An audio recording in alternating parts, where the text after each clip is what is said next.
2.59 is another one of those problems which asks us to solve a classical system in terms of a quantum mechanical analog. And exactly like the last problem that did this, this typically results in systems that are significantly harder to actually solve and are much messier to work with. So we're going to do this, and we're going to do it step by step because there's a very long solving process, as evidently seen by these instructions. So we're given the bouncing ball potential, v of x equals mgx when x is positive and infinity when x is 0 or negative. And then we're said to solve the time-independent Schrodinger equation for this potential. And we are given a number of hints, which is that first, we want to convert it into this dimensionless form, because remember, when you're working with very messy equations, it's always easier to convert everything into dimensionless form. And we do this by letting a new variable z equal ax, where a is some constant we don't know yet that we're going to have to find. And we're also going to say that yz is this new function, which is equal to 1 over the square root of a times psi of x, where the square root of a is implemented so that y of z is normalized with respect to z and psi of x is normalized with respect to x. So we'll see what that means later. We are asked to find the constants a and epsilon, where a is the constant in front of x for doing the substitution from x to z, and epsilon is the constant in front of here, which is likely going to be just some combination of constants that gets moved over as we do algebra.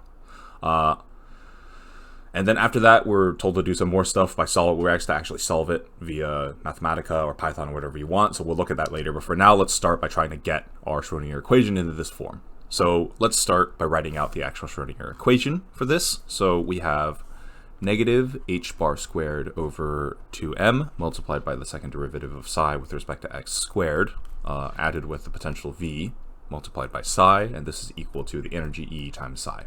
So in this case, v is going to be replaced with mgx, so we have negative h bar squared divided by 2m times the second derivative of psi with respect to x squared, plus mgx multiplied by psi, and this is equal to the energy times psi. So our goal is to take this Schrodinger equation and reconvert it into this, which looks much simpler and easier to solve in comparison. So what do we do first? Well, remember, the whole point of converting to this is to make it dimensionless. So let's start by seeing what dimensions this Schrodinger equation is actually in terms of.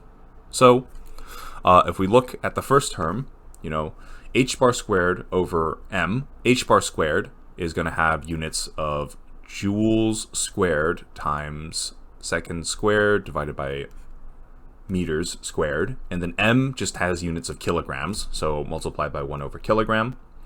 Psi is a probability distribution. It has no constant, it has no dimensions. So this first term, number 1, is going to be this, which is going to be equal to joules squared times seconds squared times kilograms times meters squared. We can convert joules into its base fundamental units of kilograms times a meter squared per second squared, in which case it would cancel with the second squared over kilograms times meter squared to just leave us with a single unit of joule, which is just equal to kilograms times meter squared per second squared. So this first term has units of energy. What that tells us is that the next two terms is very likely also going to have units of energy, because remember, we cannot add things together if they don't have the same units. That will be very, that gets very complicated very quickly. So very likely term 2 and term 3 here also have units of energy. Obviously term 3 has units of energy because the unit of energy is just joule. So that is an obvious thing. We don't even have to check that.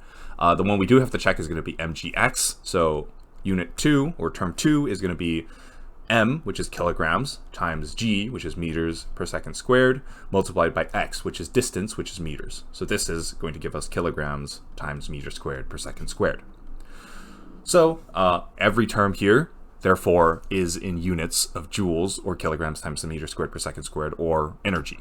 So our goal is to do some division and algebra on this so that this unit disappears behind all of these terms. So immediately, the first thing I'm going to see is that if I look at the hint expression that I'm apparently supposed to get, this form is y double prime of z plus z times y of z is equal to epsilon y of z. So the first thing I see is that there's a zy of z here. So this is analogous to x psi of x, but I have this extra mg coefficient at the front. So let's start by just getting this zy of z form down and rewriting this with x psi of x and just dividing everything by mg to get rid of the mg. So if we do that, our Schrodinger equation is going to become negative h bar squared over 2m squared g times d2 psi by dx squared plus x times psi of x, and this is equal to the energy E times psi of x.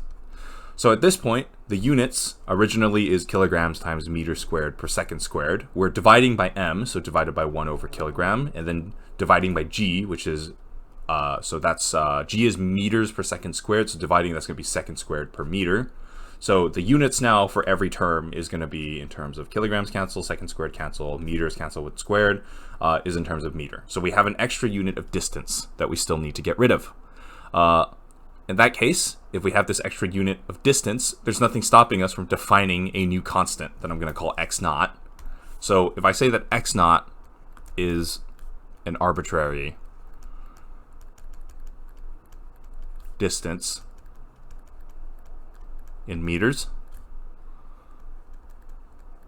and I divide everything by x naught, then what I get is negative h bar squared over 2m squared g times d2 psi by dx squared plus, and then now we have this x naught term at the bottom because we're dividing every term by x naught, plus x over x naught multiplied by psi of x, and this is equal to e over x naught multiplied by psi of x.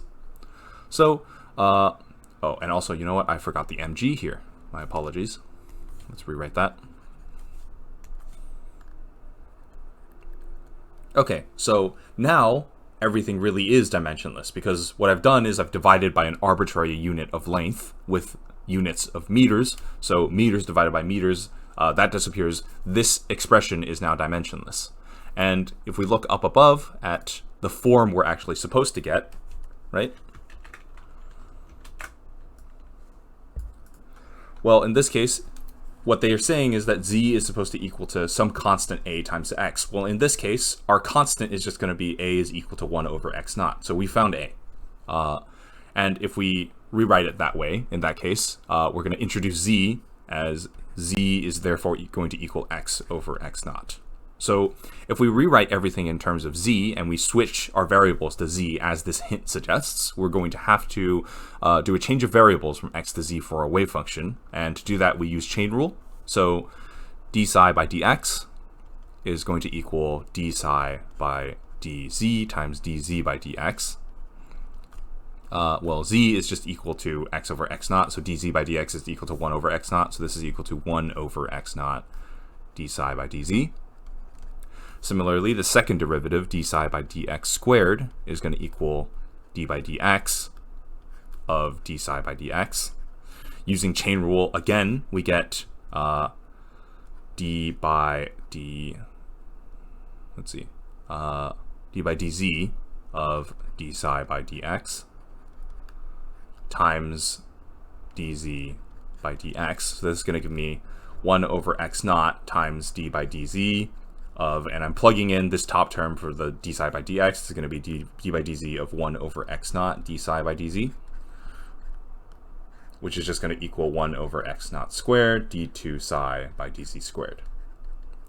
Plugging both of these into my Schrodinger equation up here is going to then give me negative h bar squared over 2m squared g x naught cubed d2 psi by dz squared, plus, and then we replace x over x naught by z to get z times psi of z, and then this is equal to e over mg x naught psi of z. So now we've switched variables from x to z. Next thing I notice, this term right here, this really complicated series of coefficients, h bar is a constant, m is a constant, g is a constant, x naught is some arbitrary constant that we get to pick and choose. There's nothing stopping us from choosing x naught so that this coefficient at the front just cancels to 1. So I can do that, and I'm going to say, okay, x naught is going to be set so that it equals the cube root of h bar squared over 2m squared g. And if I do that, and I plug it into here, then this entire coefficient at the front is just going to equal 1. So what I get now is negative d2 psi by dz squared plus z times psi of z is going to equal e over mg times 1 over x naught, which is going to be the cube root of 2m squared g divided by h bar squared. And then we're multiplying by psi of z. So at this point, the m and the g can go into my cube root. So what I have now is negative d2 psi by dz squared plus z times psi of z is equal to e times the cube root of 2 over h bar squared mg squared multiplied by psi of z. And once again, h bar is a constant, m is a constant, g is a constant, e is some arbitrary constant, or it's not arbitrary, but e is the energy, which is a constant that depends on which excited state we're in. So there's nothing stopping us from defining this new energy term as epsilon is equal to e times the cube root of 2 over h bar squared mg squared. So if we do that, then what we're left with now is negative d2 psi by dz squared plus z times psi of z is going to equal epsilon times psi of z. So at this point, if we compare this to what the hint says we're supposed to have, we basically have the same form. The only difference here is that we are still in terms of psi, whereas the hint is in terms of another variable, y. So you might be asking yourself, why are they doing this? So the reason is because we have to address normalization. Y of z is equal to 1 over square root of a times psi of x, and this is done so that normalization still preserves. So what that is basically saying is right now, the way normalization is enforced currently is with psi of x.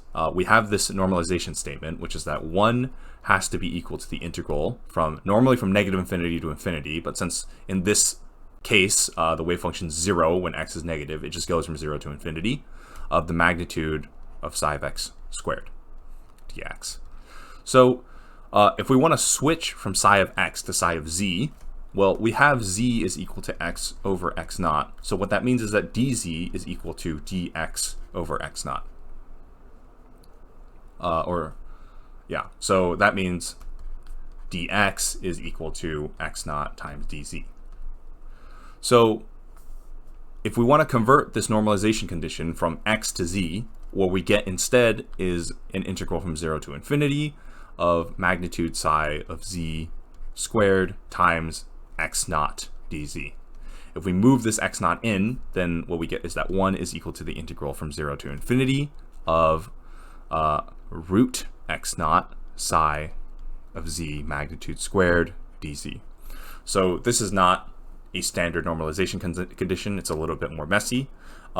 And if we don't simplify this down, it's going to make our lives actually a lot harder later on when we do parts B and C. So the hint is preemptively telling us to do another change of variable so that this normalization condition goes back to something that looks like this. Because in part B and C, we will be working with normalization conditions. And if we don't do this, our lives get a lot harder. So we're told to make the substitution that y is equal, or y as a function of z is equal to the square root of x naught psi of z. So if we do that, then dy is going to equal square root of, or sorry, not that, my mistake. Everything's still in terms of z. If we do this substitution, then we get 1 is equal to the integral from 0 to infinity, and then square root of x naught psi of z in here just becomes magnitude y of z squared dz. So now we're back to something that looks kind of like this thing up above.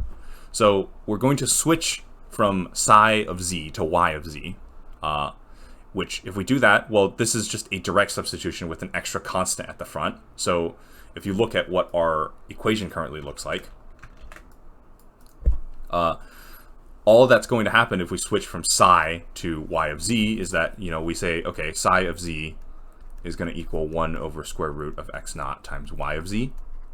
The derivatives don't change anything, so it's just all that's going to happen is that there's this extra term of 1 over square root of x naught that comes out in front of all three of these terms, so they just all cancel out. So this just translates directly to just negative d2y by dz squared plus z, y of z, is equal to epsilon y of z.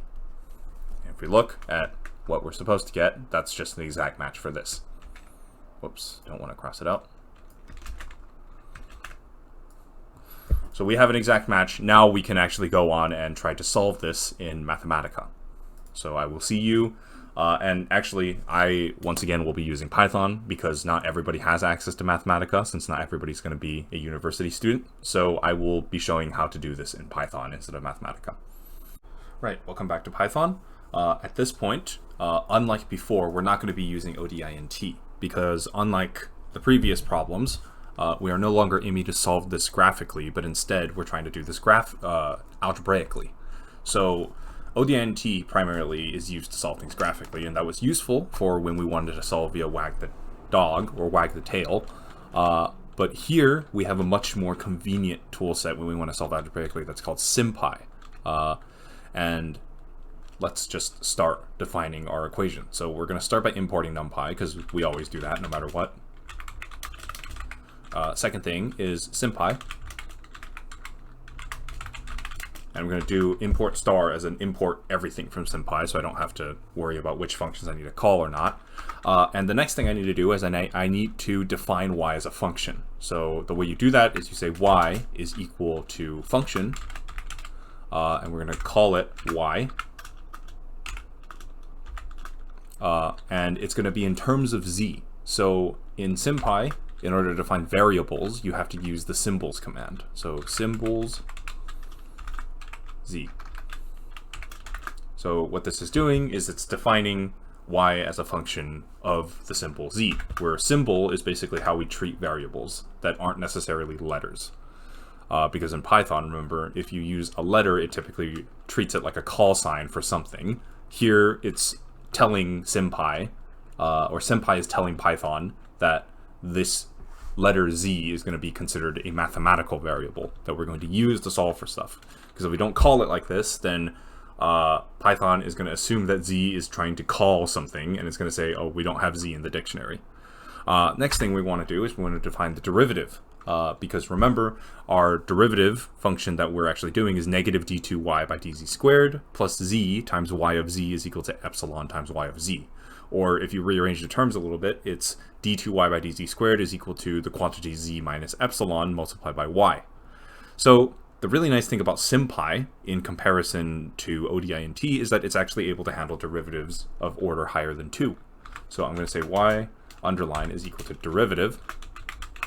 And I'm going to set this equal to the second derivative of y. So derivative of y with respect to z, so symbols z. And then 2, as in we're taking the derivative twice. So this is the second derivative.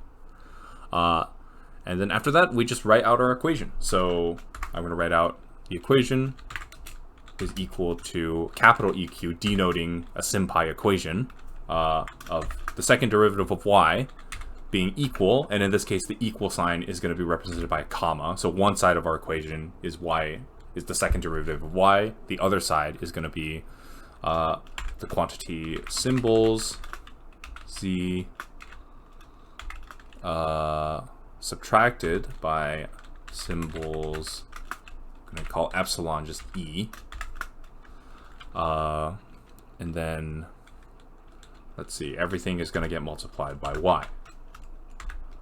And at this point, I can check to see if this is correct by using pretty print, which is called pprint, which is basically a way to print out SymPy equations so that they look nice. And if I run it, d2y of z with respect to dz squared is going to equal negative epsilon plus z, or just z minus epsilon multiplied by y. So that's nice. That tells me that this is correct. Now I just solve it. So if I use dsolve, differential solve, I'm going to solve the equation EQ in terms of y.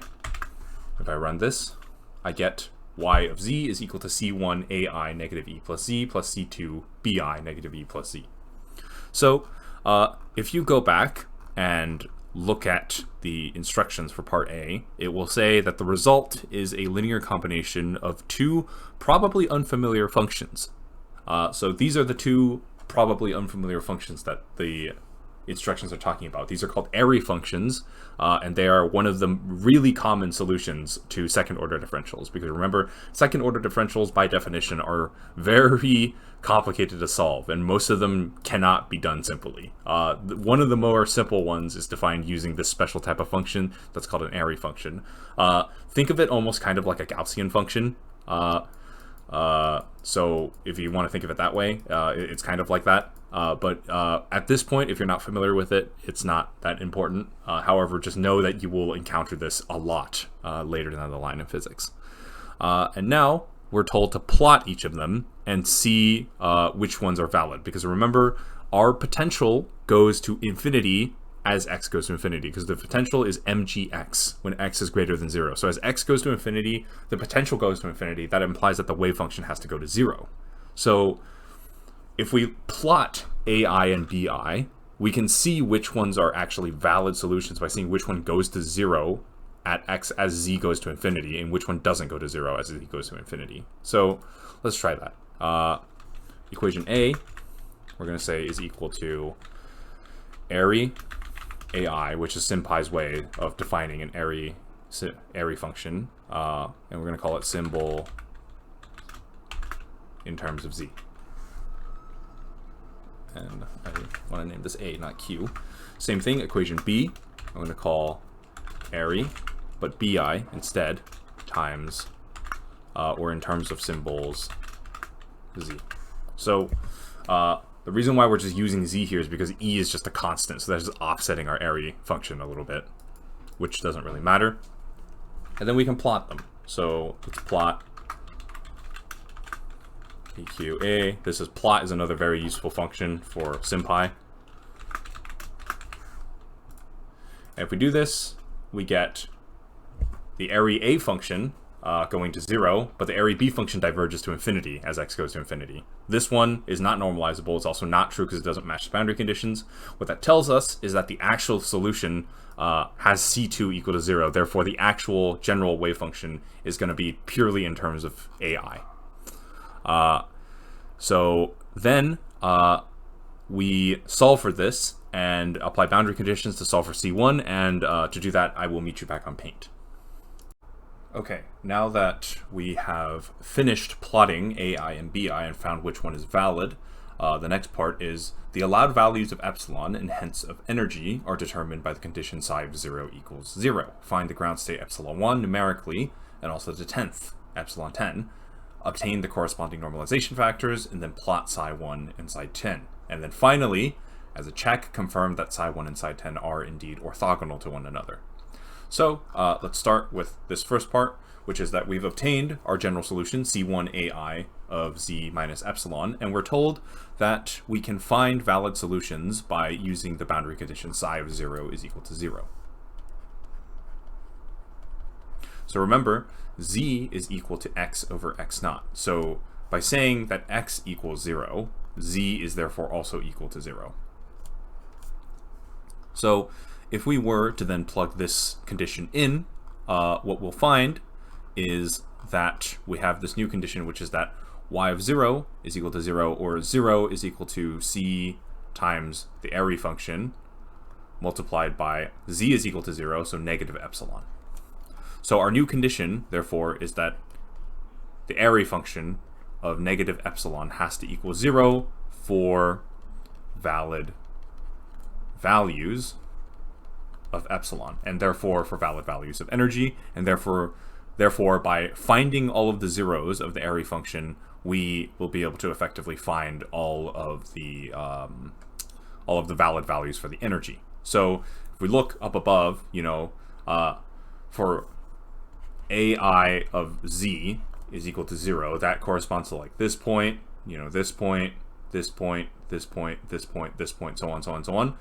Z is going to be negative, so ai of negative epsilon equaling 0 is just going to take those negative values and turn them positive. Now, actually finding this numerically using SymPy is a little bit painful, because SymPy does have the ability to find roots for functions, and it actually it's able to do it pretty well. But there's a number of things that make doing it on SymPy significantly more complicated. For one, the array function is periodic, as you see here. So what that tells us is that there's an infinite number of roots. This is pretty easy to handle because SymPy allows us to find roots over given intervals. So there's nothing stopping us from doing like an interval from, say, 0 to -20 and finding all the roots there and just having SymPy give us those values. The bigger problem is that the array function isn't something that's really easy to actually write out algebraically, and SymPy doesn't really work that well for finding the roots of an array function. That being said, we could do it. It's just not necessarily worth the trouble, considering that the array function is well documented enough that you can literally just find its roots online.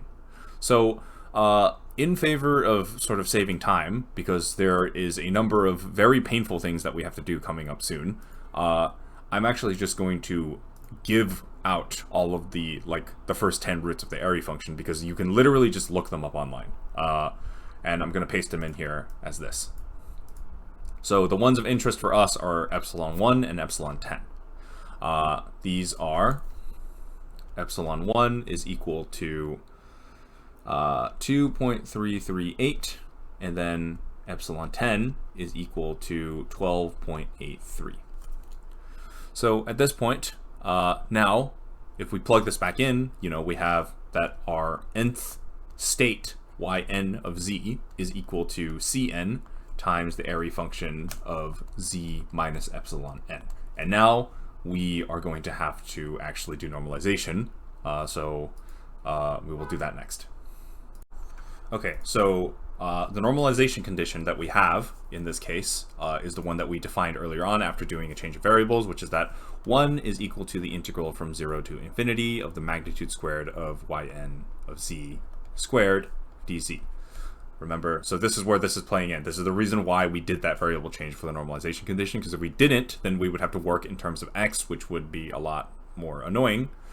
So in this case, for epsilon1, we have 1 is equal to c1 squared times the integral from 0 to infinity of y1, which is going to be the array function of z minus 2.338, and we're squaring this, times dz.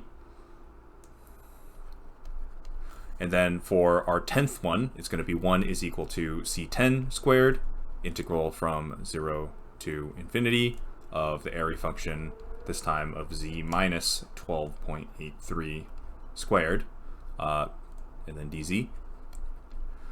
So these array functions aren't really something that you can just integrate. You kind of just, technically you might be able to integrate them, but the math involved is way beyond the scope of this textbook.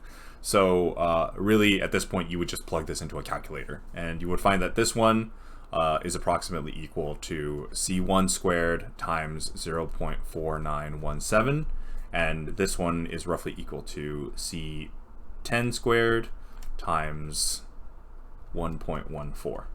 So once again, these you should just plug into an online calculator in order to have it solve it for you. If not an online calculator, then Mathematica, because I'm actually not too sure if standard online integral calculators even cover use of array functions in their integrals. So you might just have to actually plug this onto the Mathematica or the online free version of Mathematica if you don't have the paid one. Solving these, you get c1 is roughly equal to 1.426, and c10 is roughly, not 210, c10. C10 is roughly equal to about 0.937.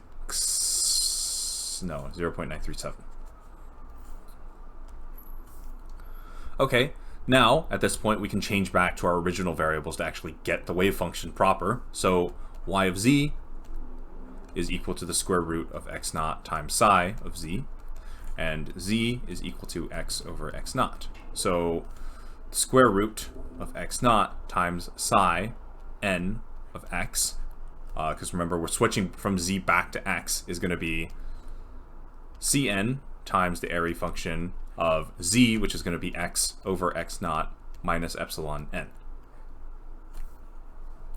So at that point, now we plug in the x naught term, which is that x naught is equal from, remember up above we defined x naught to equal to cube root of h bar squared divided by 2 times m squared times g. So if we then plug this in, well, psi n is now going to equal Cn times 1 over the square root of x naught times the area function of x over x naught minus the energy value for that nth state.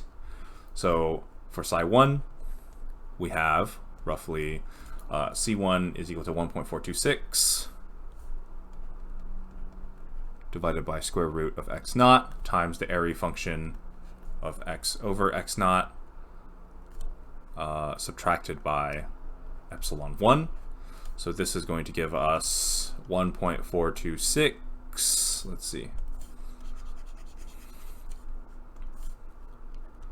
1.426, and then square root of x naught. So 3 to the 1/2. This should give us the 6th root, and then we switch everything around, so 2m squared g divided by h bar squared. Is that correct? Yeah, and then the area function of x times the cube root, well actually I want the x at the back, so cube root of 2m squared g over h bar squared times x subtracted by the first energy. And then similarly, psi 2 is going to equal 0.9365 times the 6th root of 2m squared g divided by h bar squared multiplied by the area function of the cube root of 2m squared g divided by h bar squared multiplied by x subtracted by epsilon 10. At this point, remember, we can now find the energies because we have the formula converting epsilon to energy, which is epsilon is equal to the cube root of 2 over h bar squared mg squared multiplied by energy. This is something we defined earlier up above. So if epsilon 1 is equal to 2.338, I believe. Hang on. Yeah, epsilon 1 is equal to 2.338, then if you shove that into here and multiply over all the digits and plug everything in, you get that energy 1 is roughly 1.856 times the cube root of h bar squared mg squared. Similarly, for energy 10, or epsilon 10 being equal to roughly 12.8, hang on, 12.83, the 10th energy state has an energy value of roughly 10.18 times the cube root of h bar squared mg squared. And finally, if you took these and put them into Python or Mathematica or whatever, and you actually plot them, then you should get these corresponding values. Let me just plot them out.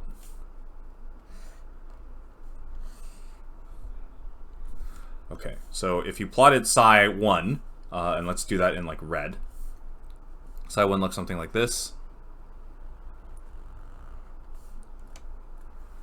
So this is with respect to x, and this is psi n. So this is psi 1 in red, and then psi 1, let's do psi 10 in blue. I think that one looks something like 1, 2, 3, 4, 5, 6, 7, 8, 9, 10. Like that.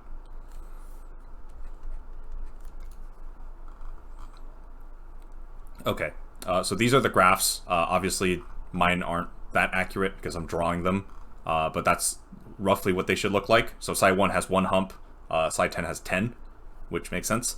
Finally, we want to check orthogonality. So this one, once again, we're going to have to use a calculator because we're not going to go about manually integrating area functions by hand. So the integral from 0 to infinity of psi 1 star times psi 10 dx. This is going to give us, plugging in our values, let's see, psi 1 and psi 10, yeah. I'm just going to set x naught as it is. So the integral from 0 to infinity of 1.426 divided by square root of x naught. There's no imaginaries, so the complex conjugate remains the same as the real variant of the area function of x over x naught minus epsilon 1, and then multiplied by 0.9365 times the square root of x naught times the area function of x over x naught minus epsilon 10. And then you close this with a dx. So what really matters is the inner terms. So this is going to be, 1.335 over x naught, because I'm bringing the two coefficients at the front out, times the integral from 0 to infinity of the area function x over x naught minus epsilon 1, multiplied by the area function of x over x naught minus epsilon 10. Plug this into your calculator, and you can, in order to get rid of this arbitrary constant x naught here, you can substitute back into terms of z by representing that z is equal to x over x naught, in which case dz is equal to 1 over x naught times dx. So therefore dx is equal to x naught dz. Then you move the x naught over, it cancels out with the x naught at the bottom. This becomes 1.335 times the integral from 0 to infinity of the area function of z minus epsilon 1 times the area function of z minus epsilon 10 in terms of dx. And if you actually plug this into a calculator, this would give you something along the lines of like -127 times 10 to the -4th. So this is very small, and the reason why it's not exactly 0 is because we estimated these digits. If you use more digits, if you used 5 decimal points instead of just 3, you would get a number that's even smaller, and as you go more and more and more and more exact, this number gets closer and closer to 0. So in the limiting case where these numbers were actually exactly what they were supposed to be and not estimated down, then we would get an answer that was exactly equal to 0. And with that, we are done with part A. Okay, part B, we are asked to check the uncertainties on sigma x and sigma p for the two states and check that the uncertainty principle is obeyed. So the general formula that we have now for our wave function is root x naught multiplied by psi n for the nth state of x is equal to the Cn constant multiplied by the area function ai of x over x naught subtracted by epsilon n, where epsilon n is the corresponding constant that we found from taking the roots of the area function. So the formula for the expectation value, starting with the expectation value of x for psi 1, is going to be the integral from 0 to infinity of psi 1 star times x times psi 1 dx. So in this case, there are no imaginary terms here, so this is just going to be the integral from 0 to infinity of x times psi 1 squared. If we write this out fully, well, for our state 1, for our first state, C1 is equal to 1.426, and then E1, or epsilon 1, is equal to, let's see, 2.338. Now, if we actually write this out fully, then this is going to give us that the integral is equal to the integral from 0 to infinity of, let's see, and in fact I'm going to move this over because we have constants that we can bring out at the front. So first off, 2.033 divided by x naught, and then our x sign, and then the area function squared. So area function of x over x naught minus epsilon 1 squared dx. Okay, immediately I can do a little bit of simplification by a change of variables from x to z, because remember, our z variable is equal to x over x naught, therefore dz is equal to dx over x naught, therefore dx is equal to x naught dz. If we do it this way, then the x naught outside of our integral is going to cancel out, and this gives us a much nicer integral to actually solve numerically. So this is going to give us 2.033 times the integral The bounds are going to stay as 0 and infinity, because at x equals 0, z is 0, and at x equals infinity, z is also infinity. So from 0 to infinity of x times, let's see, so in this case, x is going to turn into zx naught, and the x naught is going to come out. So let's see, this is going to give me zx naught times the area function of x over x naught, or in this case, I'm going to replace that now as z, subtracted by epsilon 1. Square this, and then we have x naught dz. So this cancels with the x naught at the bottom here, so this just becomes dz.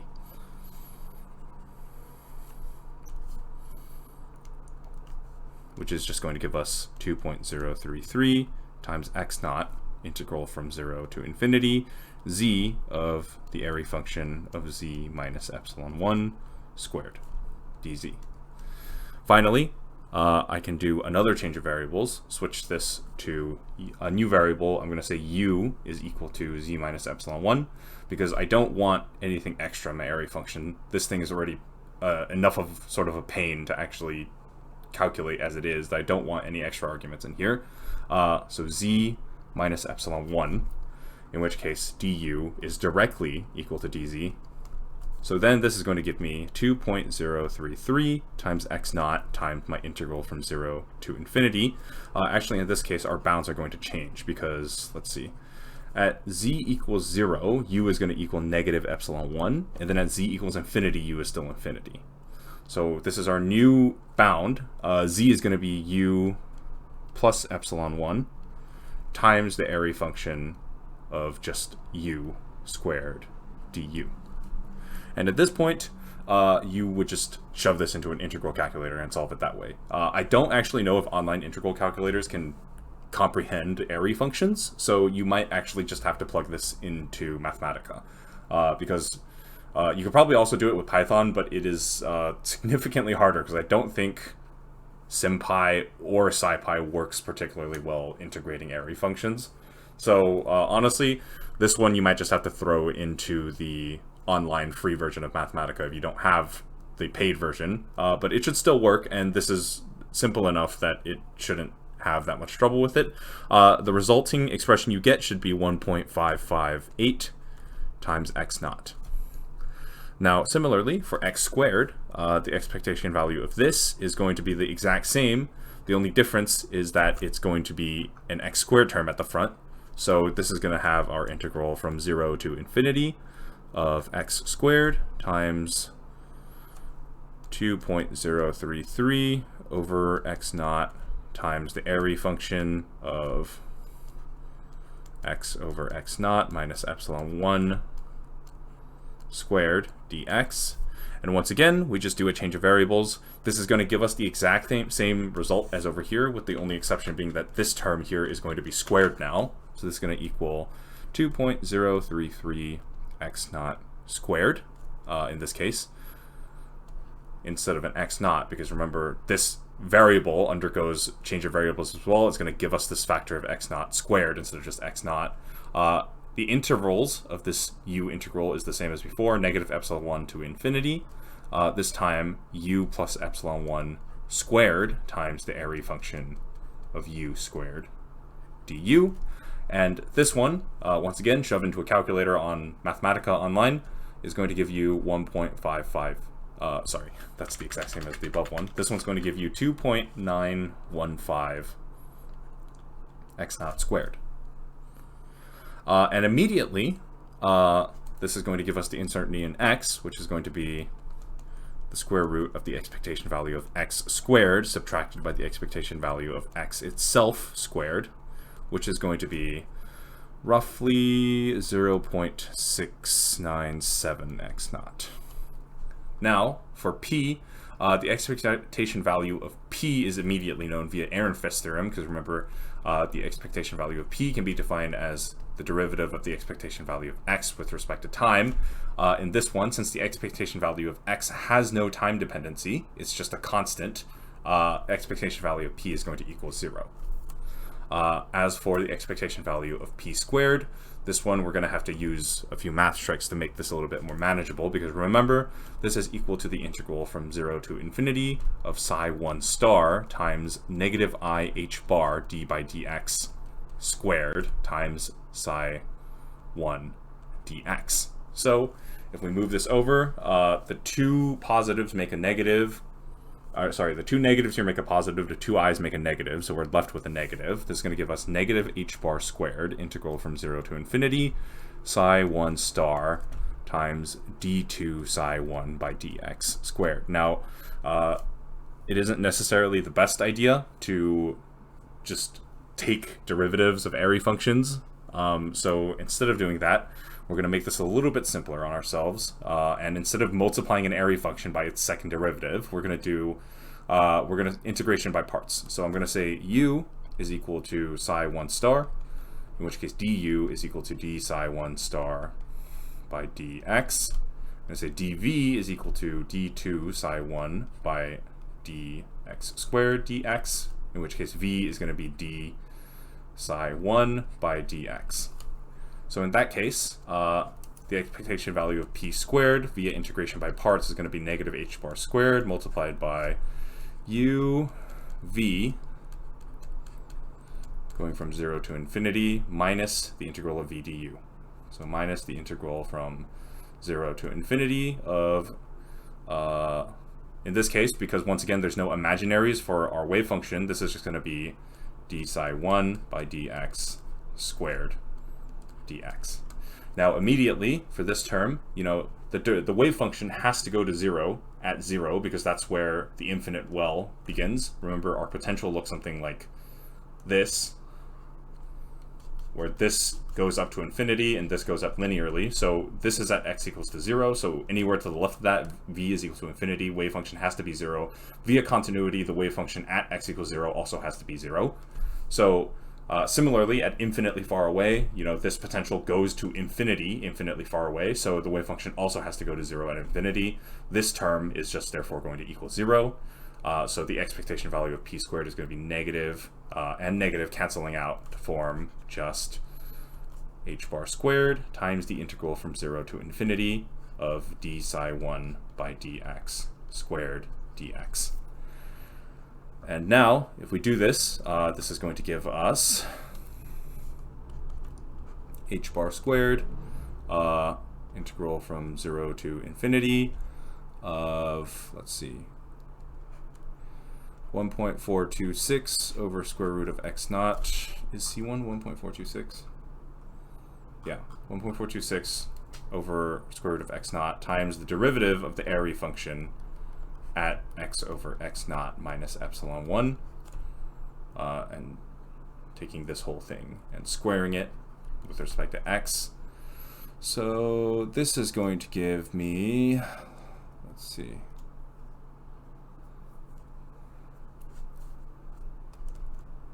(2.033) h bar squared over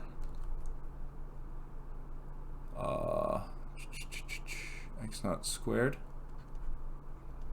times integral from 0 to infinity of d by dx times the airy function x over x naught minus epsilon 1 squared dx. So this is going to give me, let's see, by chain rule, since this is x that is the variable that we're talking about, this is going to give me 2.033 h bar squared over x naught squared integral from 0 to infinity of, so in this case there's a chain rule going on here, because the airy function is in terms of x over x naught minus epsilon 1, so we're going to have to bring out a 1 over x naught. Is that correct? Yeah.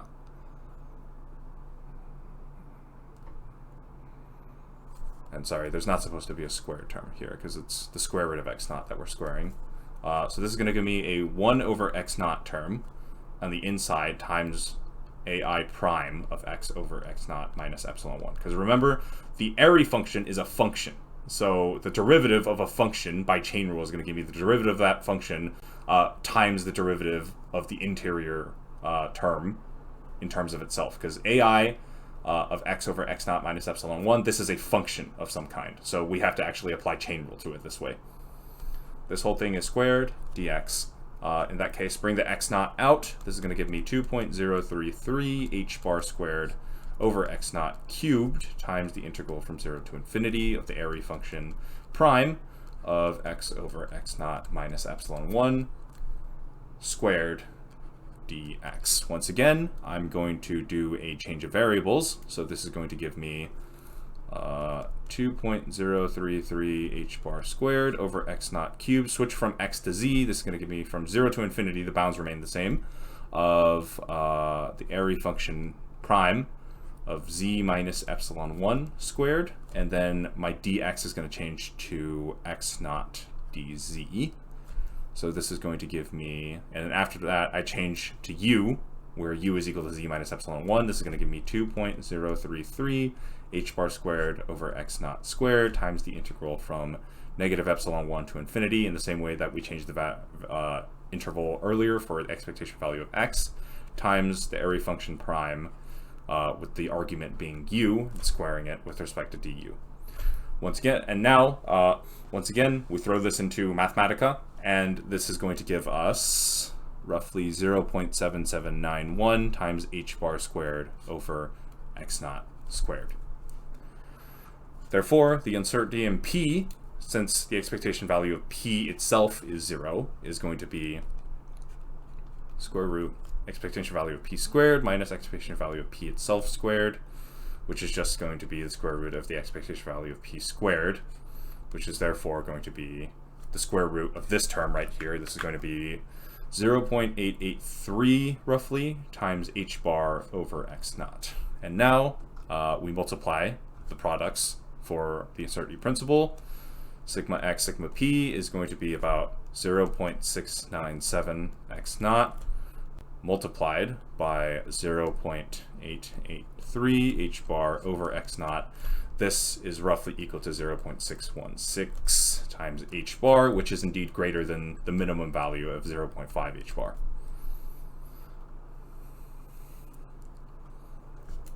And the way I converted this, let's see, yeah, so the x naughts cancel out. Yeah, okay. And then the calculation for the 10 state is going to be exactly the same, but with different numerical constants, because the only thing that changes is going to be C1 to C10 and epsilon 1 going to epsilon 10. So there's not really a point, in my opinion, of doing that, since all we're doing is the exact same calculation we just did, but with different numerical constants at the front. So I'm just going to skip that portion and just worry about this calculation for C1. So with that, we are done with part B. We will move on to part C.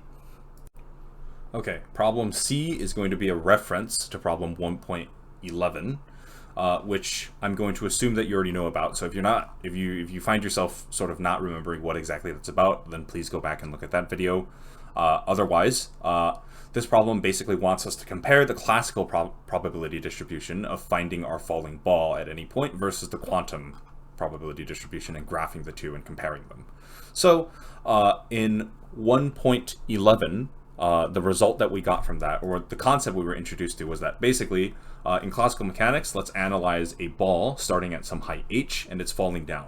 The probability of finding this ball at any point being in this region dx is equal to the ratio of sort of the time it spends in this interval that we're going to call dt compared to the total time it takes to fall from the start of the trajectory up at h down to the bottom at 0. So what that means is that the probability of the classical distribution with respect to x multiplied by dx, so this is the probability of finding our ball in this interval dx, is going to equal dt, which is the time it spends in this interval, divided by the total time it takes for it to fall from top to bottom, which is big T. From this point, what we then do is we rewrite dt. So 1.11 told us how to do this, but dt basically gets rewritten as dt over dx multiplied by dx divided by t, in which case we can switch this around to the bottom and make this dx over dt at the bottom, which gives us 1 over the velocity as a function of x multiplied by the total time multiplied by dx. So at that point, what you can then do is you can rewrite t. So if you want the actual probability density, which is PC, we then cancel out these dx terms. So PC is equal to 1 over v of x multiplied by time. T is just equal to the integral of dt, right? T is equal to the integral of all dt's. We know that v is equal to dx over dt, so therefore dt is equal to dx over v. So the time is going to be equal to the integral of 1 over v of x dx, going from, point A to point B, where A is the start of your trajectory and B is the end of your trajectory. So if we write our probability density classical in terms of this, then we get PC is equal to 1 over, v of x times our integral from starting point of A to starting point of B, which is a starting point of h at some height h, right? Going to 0, which is our ending point, 1 over v of x multiplied by dx. Okay, so in this case, v can then be re-expressed, because remember, if we look at the actual energy of this system, the total energy is equal to 1/2 mv squared plus mgh. So if we solve for this in terms of v, we're going to get that v is equal to plus minus the square root of 2 over m multiplied by e minus mgx. And if we then plug this in, then we're going to get, the probability density is going to equal 1 over, and regardless of whether we plug it in as positive or negative, if it's positive, it's positive. If it's negative, these two negatives cancel out to make a positive. So we're just going to assume positivity.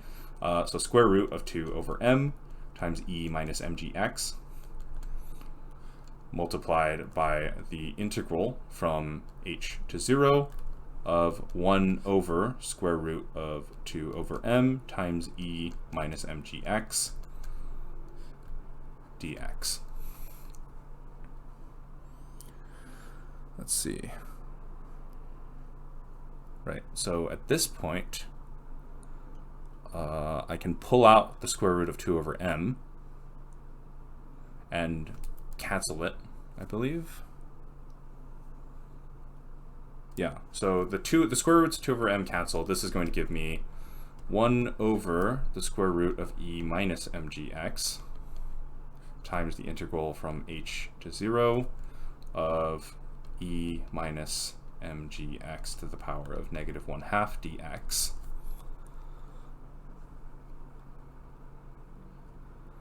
And I do believe I might have made a bit of a mistake here, so give me 1 second. Never mind. I guess there is no problem. I just was being paranoid.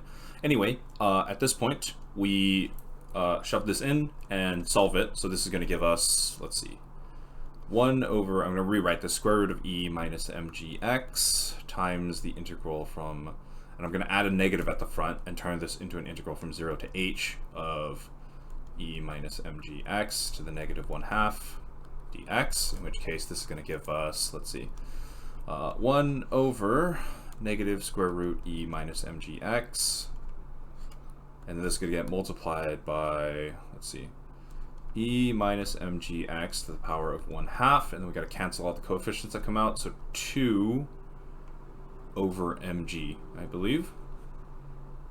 Yeah, and then evaluated from 0 to h, in which case this is going to give us 1 over negative square root e minus mgx times 2 over mg times square root of e minus mgh minus square root of e, in which case this term is just 0 because mgh is the maximum possible energy anyway. So then we are left with 1 over 2 over mg times the square root of e times the square root of e minus mgx, or just 1 over, in which case, mg over 2 times the square root of e times e minus mgx.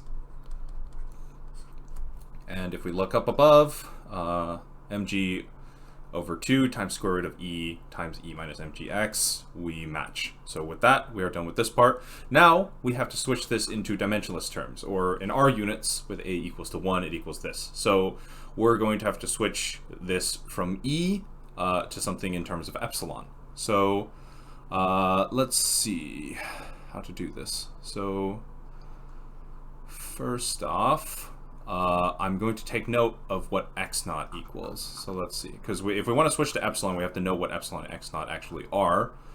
So x naught, let's see, x naught is equal to the cube root of h bar squared over 2m squared g, and then epsilon is going to equal, let's see, the cube root of the square root of 2 over h bar squared mg squared times big E.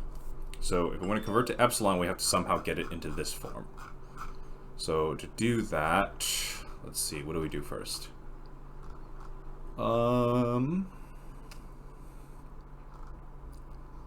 Classical term. So we start off equaling mg over 2 square root of e times e minus mgx. So realistically, if I wanted to brute force this, I can just shove all these e's and replace them with epsilons, but I don't want to do that yet because I want to see if I can make my life a little bit easier by manipulating these variables a little bit. So what I'm going to do first, I'm just going to move the mg down to the bottom. So 1 over, let's see, this is 2 over mg times the square root of e times e minus mgx. At this point, what can I do now?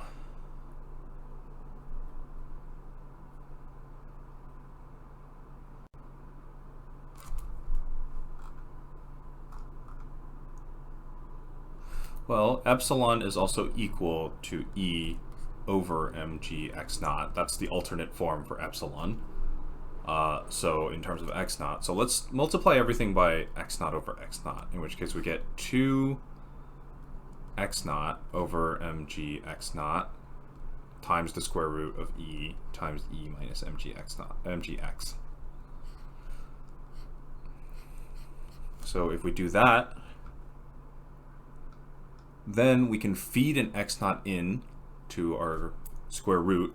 So we can do 1 over, this is going to be 2 x naught we leave at the front times the square root of e over m squared g squared x naught squared times e minus mgx.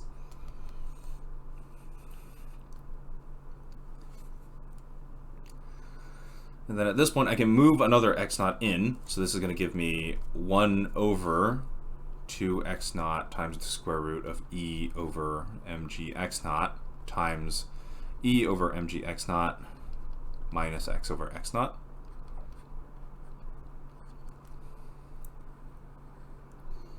So if we didn't do that, then these two terms we convert directly to epsilon. So 1 over 2 x naught times the square root of epsilon times epsilon minus x over x naught.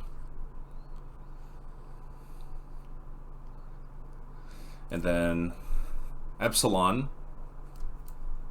and x naught. Yeah, and this is dimensionless. So, because if I remember correctly, yeah, x naught is in terms of h bar squared over m squared times g.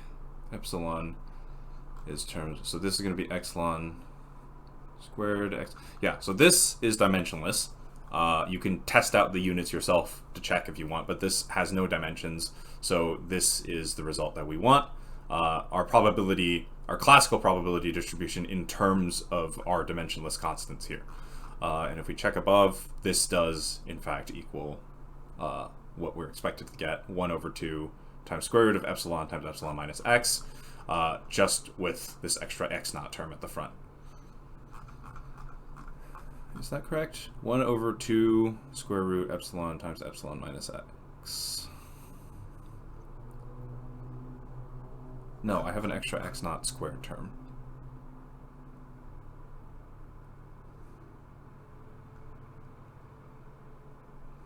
If I plug this in, then this is going to give me x naught squared. Give me 1 second. Apologies.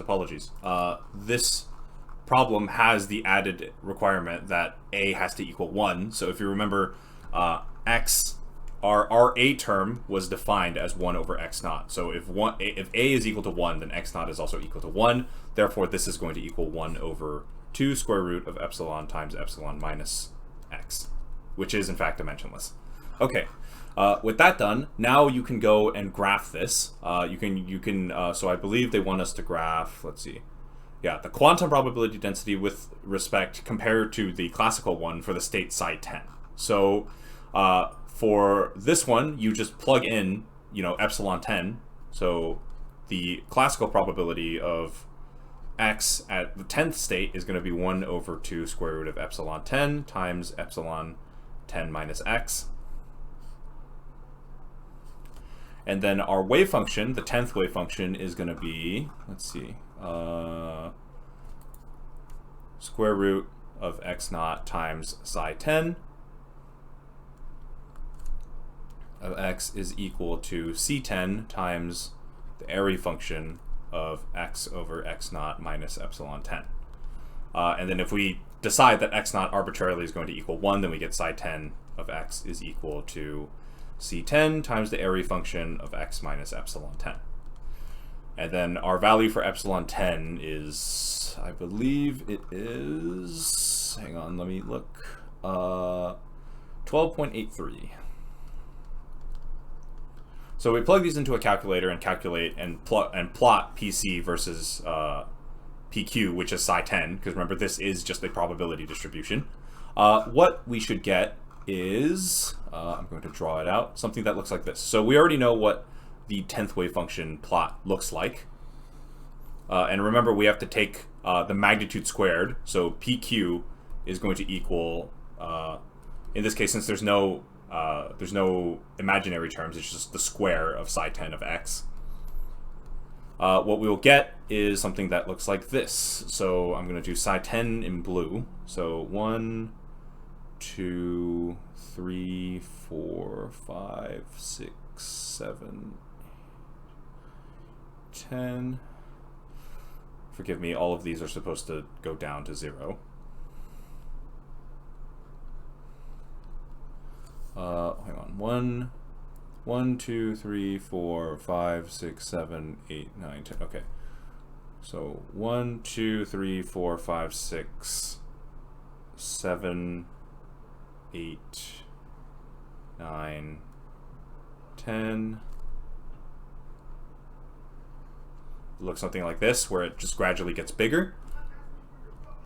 And then from there, in contrast to magnitude squared psi 10, the classical distribution is going to look something like this, where it starts off low and gradually gets higher and higher in conjunction with as the wave function magnitudes get bigger and bigger. So this is psi, this is P classical. So what we see is therefore that the classical distribution is effectively an averaged out version of the quantum one. So on average, a classical particle follows sort of the same value probabilities as the quantum mechanical wave function would. The only difference is that because of the fact that in quantum mechanics we work with waves, waves have nodes and antinodes, so because of that there are points of much higher value, higher probability, and points of much lower probability to make up for that.